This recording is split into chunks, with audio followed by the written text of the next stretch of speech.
This is the Transformers Generations War for Cybertron trilogy, Buzzworthy, Bumblebee, and Spike Witwicky. I picked up this figure, or the set, from Our Toys. Pretty cool. And here is a Buzzworthy Bumblebee. Legends Bumblebee and Spike Witwicky out of packaging. And the figure turned out great. Pleasantly surprised. For a Legends scaled figure, it's actually pretty decent. I had my doubts about this figure.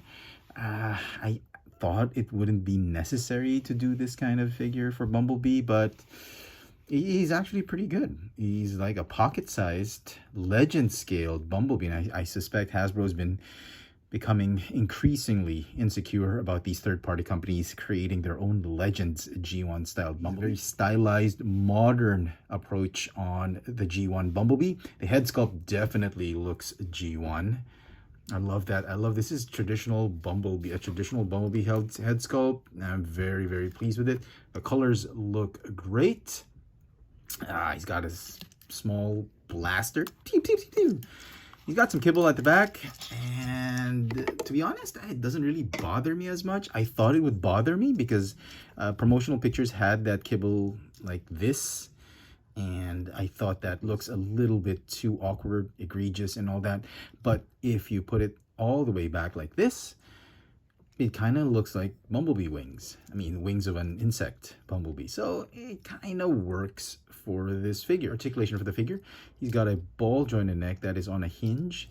No waist swivel, unfortunately. And that's really mainly due to transformation. Ball jointed shoulders, ball jointed elbows, ball jointed hips, hinge knees, and hinge feet. No rocker tilt. This is the spacesuit that we've seen in the movie, an 86 movie that Spike and Daniel wore. This is a spacesuit that allows the wearer to transform into like weapons, or transform him into a vehicle mode, which we'll get to that in a while. And so for some size comparisons, here is Buzzworthy Bumblebee with a few of the War for Cybertron trilogy figures. You've got the Netflix Earthrise Bumblebee, Earthrise Optimus Prime. You've got the Core Class Kingdom Optimus Prime, a Legion Class, the old Legends scaled Optimus Prime, and together with Spike. And amazingly, he doesn't scale well with any of these figures. I mean, obviously, he's not going to scale with his own self, Bumblebee, but I thought he would be more in scale with the Leader Class, Voyager Class Optimus Prime. Or if he didn't scale well with that guy, he'd probably scale well with this figure, but he doesn't. He's way too big for the Core Class Optimus Prime. He should be about this tall, I think, with the Core Class, or a little bit taller like that, but definitely he's too tall. This is like Ironhide or, you know, Mirage Jazz type of scaling. And then I thought he'd be more apt with the Earthrise Optimus Prime, but he's not. He's way too small for Earthrise Optimus Prime. So he doesn't scale with anything. And I'm just confused at why Hasbro even bothered with this figure, other than the fact that, you know, some collectors might want to have a Bumblebee in their pocket to just bring along and transform, much like having an Optimus Prime. But you would think he would be in scale with one class of figure or another, but he's not. And now the transformation of these two figures. If you're trying to teach your child how to do this, please pay attention. Transformation is pretty simple, but it can be a little tricky. So follow the steps I'm about to show you guys. So let's start with Spike Witwicky. He's probably the trickiest, most difficult to transform out of the two. First you want to do is you want to line up those arms so they're both in that horizontal line together with the body. Make sure it's done properly. Okay, and then what you want to do is this back panel right here. You're going to slowly fold it down like this and connect it onto the legs. That'll form the thrusters of his car mode. And then what you want to do, probably the most difficult part, is you want to slowly, gently just tip him over and lay him down like that. That's his car mode. And he rolls amazingly well, despite not having any wheels, just molded in wheels. It's a pretty good alt mode and transforming Spike Witwicky. Okay, now on to the Bumblebee figure. First thing you want to do is you want to remove the weapon.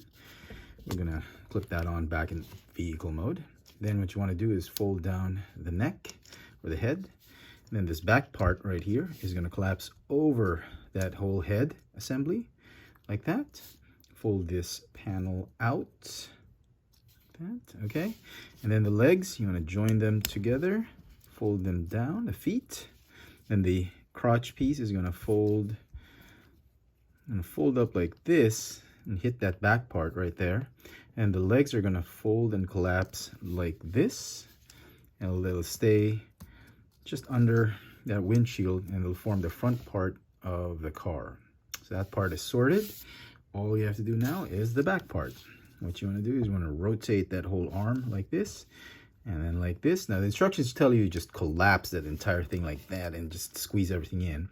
But for me, the best way to do it is you fold the arms out, collapse that shoulder hinge in, and then you can easily tab that forearm right there onto the feet and onto the center of the body. Okay, do the same on the other side. You can obviously just follow the instructions, just jam it in like that, but it's going to be painful to just, you know, do that. I think the easiest is to this way, and that way. Okay, and then finally you got to form the rear fenders using the Bumblebee wings. Fold them down like this, tab them onto the back, same with the other side, and then they tab onto the forearms like that, and they keep everything in place, sort of. And there you go. There is the sort of chibi looking alt mode for Bumblebee. It's sort of like it's trying to mimic that old Volkswagen Beetle from G1, but it's a more boxy type of vehicle. It could be like a mini, or I don't know what it is.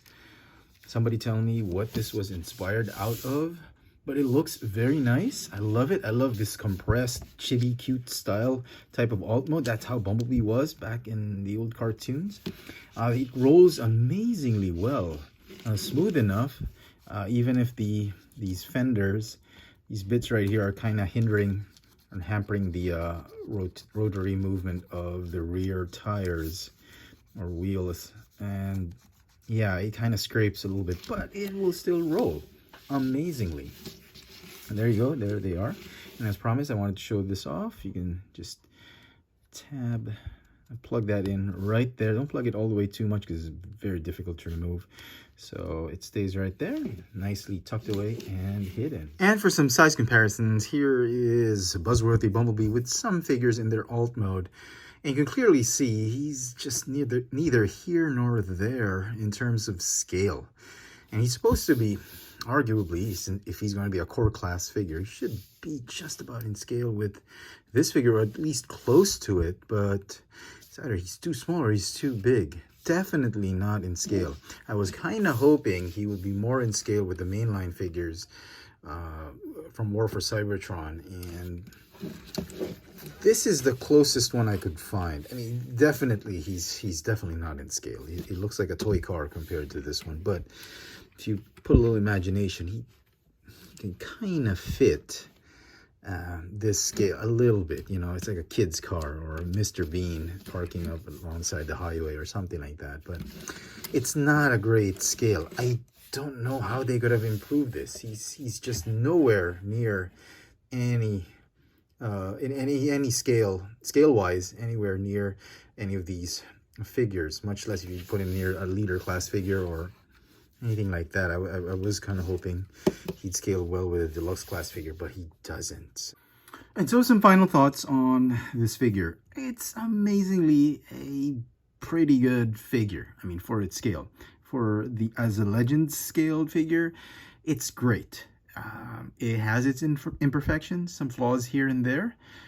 Despite not being able to scale with any of the figures from the main line, I still think it's a great figure. If you're a big Bumblebee fan, you're going to want to pick this one up. It's nice, it's handy, you can bring it anywhere. Transformation isn't too cumbersome. The details of the figure absolutely spot on to Bumblebee. It's a pretty good figure for its scale.